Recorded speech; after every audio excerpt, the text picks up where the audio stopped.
Hey there, fellow gardeners. Welcome back to Roothaven Grounds. Today we're diving into something that might be happening right under your nose, or rather, right under your raised beds. If you've been wondering why your soil isn't as fluffy and rich as it used to be, or why your plants seem to be struggling despite your best efforts, the answer might be simpler than you think. You're accidentally killing off your earthworm population. I know. None of us set out to harm these incredible soil engineers. But through my years of gardening and making plenty of mistakes myself, I've learned that some of our most well-intentioned practices are actually driving earthworms away, or worse, killing them outright. The good news? Once you know what you're doing wrong, these problems are incredibly easy to fix. So let's get into the 12 most common earthworm killing mistakes and, more importantly, how to correct them starting today. Overwatering your raised beds. Listen, I get it. When you're new to raised bed gardening, there's this urge to keep everything consistently moist. But here's the thing. Earthworms need oxygen just like we do, and they breathe through their skin. When you overwater your raised beds, you're essentially drowning them by filling all those precious air pockets in the soil with water. I learned this the hard way in my second season when I noticed my earthworm population had crashed after installing an overzealous drip irrigation system.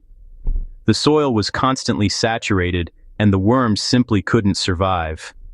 The fix is straightforward: water deeply but less frequently.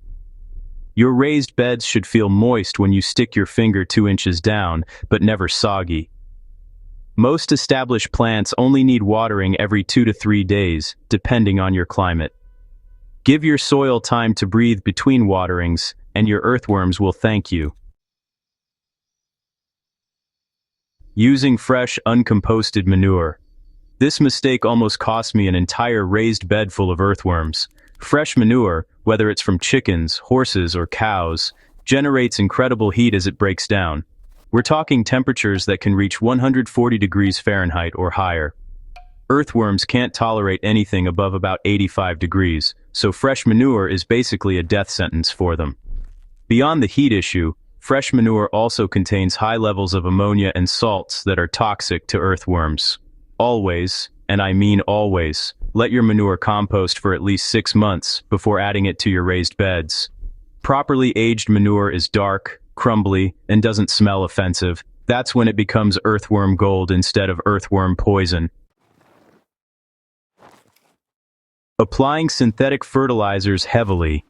I'll be honest with you, I used to be a synthetic fertilizer enthusiast.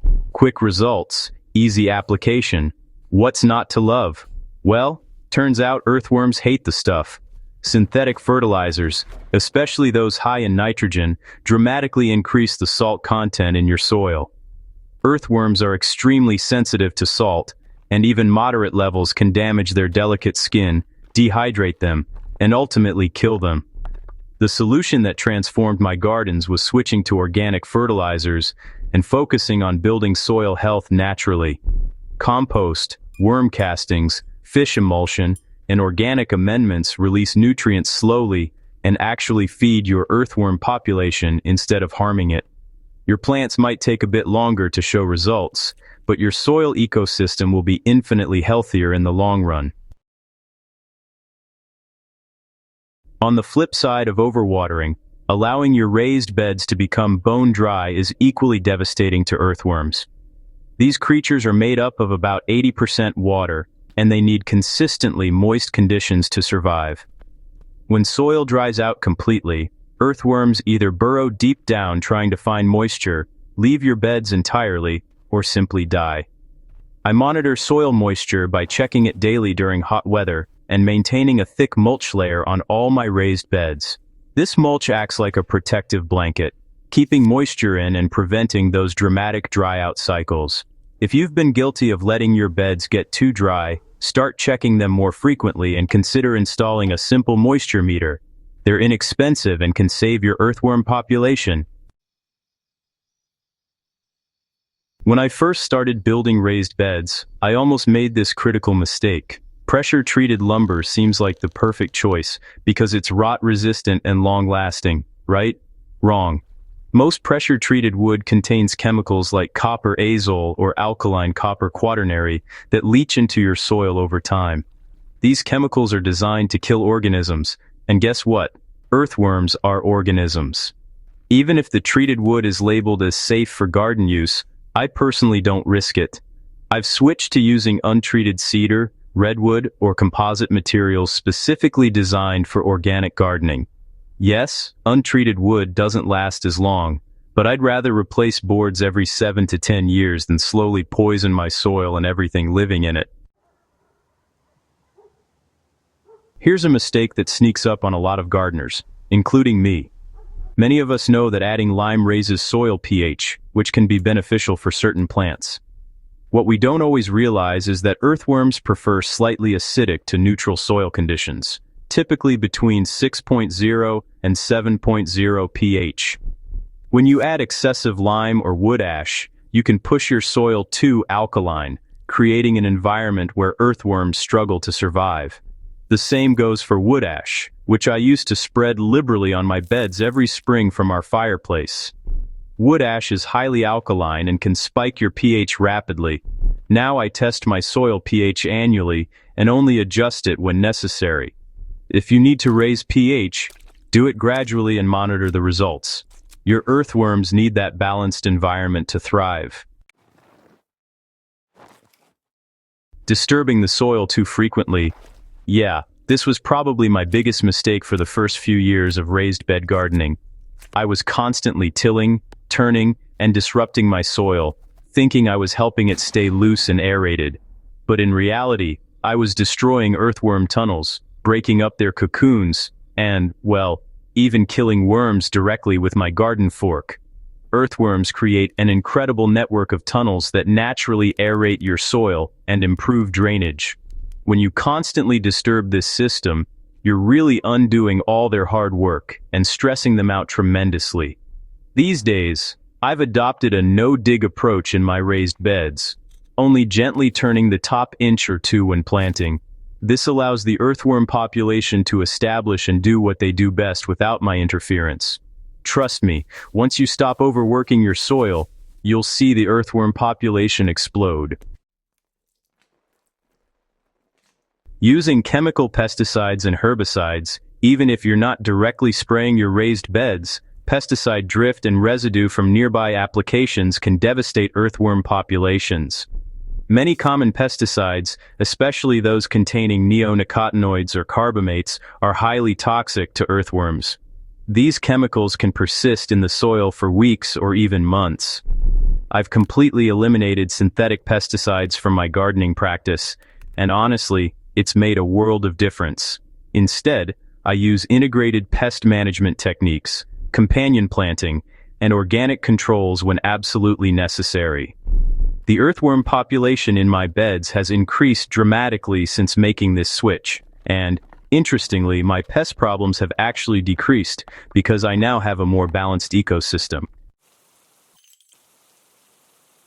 Neglecting to add organic matter regularly. Earthworms need food, plain and simple. They consume organic matter and convert it into nutrient-rich castings that really supercharge plant growth. If you're not regularly adding compost, shredded leaves, or other organic materials to your raised beds, you're basically starving your earthworm population. Personally, I make it a point to add a 1 to 2 inch layer of compost to my raised beds at least twice a year. Once in early spring, and again in fall. I also use organic mulches that break down over time, providing a constant food source for surface-feeding earthworms. Since implementing this practice, I've noticed not just more earthworms but healthier plants and significantly improved soil structure. Allowing salt buildup in your beds is, honestly, a common mistake that can sneak up on you. Salt accumulation is a silent killer in raised beds, especially in areas with low rainfall or if you're using hard water for irrigation. Over time, salts from fertilizers, water, and decomposing materials can concentrate in your raised beds because they're partially closed systems. Earthworms just cannot tolerate high salt levels, and they'll either leave or, well, die off. The solution is periodic leaching, which I do once or twice a year depending on conditions. I deeply water my beds to flush salts down below the root zone. I also test my irrigation water and use rainwater when possible, since it's naturally low in salts. If you notice white, crusty deposits on your soil surface, that's a clear sign of salt buildup, and you need to address it immediately. Ignoring temperature extremes is a really common oversight. Earthworms are surprisingly temperature sensitive, you know. They thrive best in soil temperatures between 50 and 70 degrees Fahrenheit. When soil gets too hot in the summer or freezes solid in the winter, earthworm populations can suffer dramatically. In raised beds, which tend to heat up and cool down faster than in-ground gardens, this becomes an even bigger issue. I protect my earthworms from temperature extremes by maintaining thick mulch layers year-round. In summer, this keeps the soil cooler, and in winter, it provides insulation. I also avoid using black plastic mulch or dark-colored landscape fabric directly on the soil surface, since these can cause soil temperatures to skyrocket. And if you live in an area with harsh winters, it's a good idea to add extra mulch in fall to help your earthworm population survive until spring. Using chlorinated water directly from the tap is honestly one mistake a lot of gardeners don't even think about. Municipal tap water contains chlorine and chloramine, which are added to kill bacteria and make water safe for us to drink. Unfortunately, these chemicals also harm earthworms and beneficial soil microorganisms. The fix is simple, but it does take a bit of planning. I fill watering cans or buckets the night before I plan to water and just let them sit overnight. This allows chlorine to evaporate naturally. For larger watering needs, I use rain barrels to collect chlorine-free water. And if you use a drip irrigation system, consider installing a simple carbon filter on your water line. Your earthworms, and really your entire soil ecosystem, will be healthier for it. So, there you have it, friends. 12 common mistakes that could be harming the earthworm population in your raised beds. The beautiful thing is, every single one of these issues is fixable, starting right now. You really don't need expensive equipment or complicated solutions. Just a bit of awareness and some small adjustments to your gardening practices will make your raised beds earthworm heaven instead of earthworm graveyard. Remember, earthworms are nature's soil builders, creating perfect growing conditions for your plants while requiring nothing from you except a hospitable environment. When you take care of them, they'll take care of your garden in ways that no fertilizer or amendment ever could. If you found this guide helpful, please hit that subscribe button and share this video with your fellow gardeners. Here at Roothaven Grounds, we're building a community of gardeners who understand that healthy soil is the foundation of everything we grow. Drop a comment below and let me know which of these mistakes you've been making. No judgment here, we've all been there. Until next time, happy gardening, and may your raised beds be teeming with happy, healthy earthworms.